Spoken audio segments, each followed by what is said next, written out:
इस वक्त हम मौजूद हैं वाटर वर्ल्ड के स्टॉल पर और हम बात करेंगे कंपनी के डायरेक्टर तौकीर साहब से। सर अस्सलाम वालेकुम। वालेकुम अस्सलाम। तो तौकीर साहब, पहले तो इस एग्जीबिशन के हवाले से बताइए कि कितनी इंपॉर्टेंस इस एग्जीबिशन की।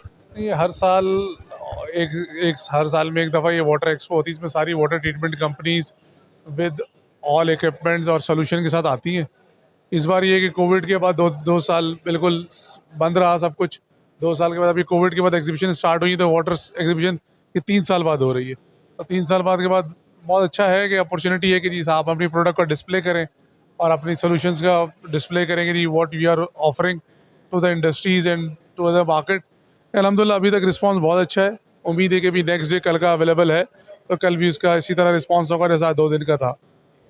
तौकीर भाई, ये बताइए कि वाटर ट्रीटमेंट और वेस्ट वाटर ट्रीटमेंट पाकिस्तान में ये काम हो रहा है इस पे क्या?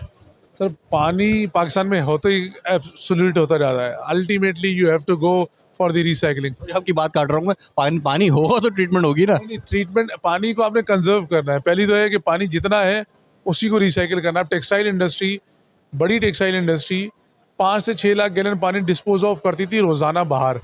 अगर वो उसमें से 5 लाख में से 4 लाख गैलन पानी दोबारा रिसाइकिल कर रही है फॉर दियर प्रोसेस इंडस्ट्री, तो वो उसकी सक्सेस है ना कि वो अब रोज़ाना 5 लाख गैलन परचेज कर रही थी।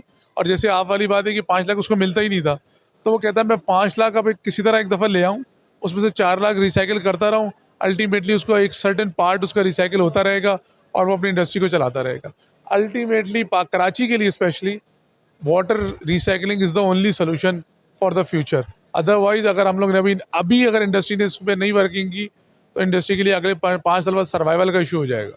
वाटर वर्ल्ड इंटरनेशनल के बारे में बताइए कि आप लोग क्या क्या सर्विस प्रोवाइड कर रहे हैं। अल्हम्दुलिल्लाह पिछले 15, 16, 18 साल से हमारी कंपनी काम कर रही है। 15 साल से स्पेशली वेस्ट वाटर में काम कर रहे हैं। वेस्ट वाटर में इसकी डिज़ाइनिंग से लेके वेस्ट वाटर की और इसकी products, equipment, manufacturing, selling and after sale services तक ये हमारे ऑपरेशन कॉन्ट्रैक्ट्स हैं, जो हम लोग डिफरेंट इंडस्ट्रीज़ की operation and maintenance contracts provide करते हैं कि इंडस्ट्री को हैसल फ्री करने के लिए आपने प्लांट हमें हैंडओवर किया, उसकी तमाम कंप्लाइंस से लेके तमाम चीज़ें हम लोग उसको लुक आफ्टर कर रहे होते हैं, तो उसके अगेंस्ट में फिर हम उनको अपनी सर्विसेज ऑफर कर रहे होते हैं। कराची में 2 से 3 इंडस्ट्रियल जोन है, तो वो सबसे ज़्यादा वेस्ट वाटर कंसिडर किया था वहीं से निकल रहा है। तो आप लोगों का डायरेक्टली वहाँ से कांटेक्ट है, ज़रा क्लैरिफाई करें चीज़ों को। इंडिविजुअल इंडस्ट्रीज है। देखिए 3 बड़े इंडस्ट्रियल एरिया है कराची में, साइट, कोरंगी, पोर्ट कासिम और Landhi. Landhi port industrial area वो टेल पे बैठा है, वहाँ पानी है। पोर्ट कासिम इंडस्ट्रियल एरिया में पानी नहीं है, साइट एरिया में पानी नहीं है, कोरंगी इंडस्ट्रियल एरिया में पानी नहीं है। कोरंगी इंडस्ट्रियल एरिया आज से 10 साल पहले टोटल टैंकर माफिया में चल रहा था। टैंकर्स फिर आहिस्ता आहिस्ता इंडस्ट्री को समझ आती कि इंडस्ट्री अपने इंडिपेंडेंट होती गई। अब इंडस्ट्रीज कोरंगी की इंडस्ट्री और साइट की इंडस्ट्रीज ऑलमोस्ट रिसाइकलिंग पे और वाटर ट्रीटमेंट पे जा रही हैं, क्योंकि उनको अल्टीमेटली अपना सर्वाइवल नज़र नहीं आ रहा, तो वो अल्टीमेटली इसी रिसाइकलिंग पे जा रहे हैं। लांडी में थोड़ा बहुत पानी है क्योंकि वो केंजर से आने वाली टेल पे बैठे हैं, तो उनको पानी मिल जाता है। साइट को और कोरंगी को पानी अवेलेबल नहीं है। तो फिर भाई आखिरी सवाल मेरा है, थोड़ा सा करियर काउंसलिंग की बात करते हैं हमारे स्टूडेंट्स के लिए। वो स्टूडेंट्स जो ज्योग्राफी पढ़ रहे हैं, जो एनवायरमेंटल स्टडीज़ पढ़ रहे हैं, जो हाइड्रोलॉजी पढ़ रहे हैं, तो उनके हवाले से आप क्या मैसेज देना चाहेंगे? क्या उनके लिए करियर है इस फील्ड में? सर बिल्कुल है। मैं खुद एनवायरमेंटल इंजीनियर हूँ, तो मैं एनवायरनमेंट में पाकिस्तान में काम हो ही नहीं। अभी आज रिसेंटली 2 साल हुए हैं जिसमें एनवायरनमेंट में लोगों को समझ में आना शुरू हुई है कि एनवायरनमेंट भी एक फील्ड है।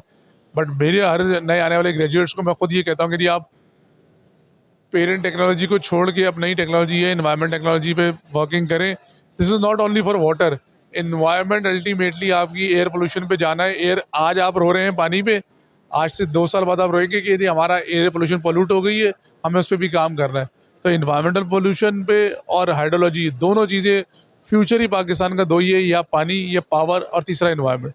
तीनों पे आपने काम करना है। Thank you sir, thank you very much, thank you.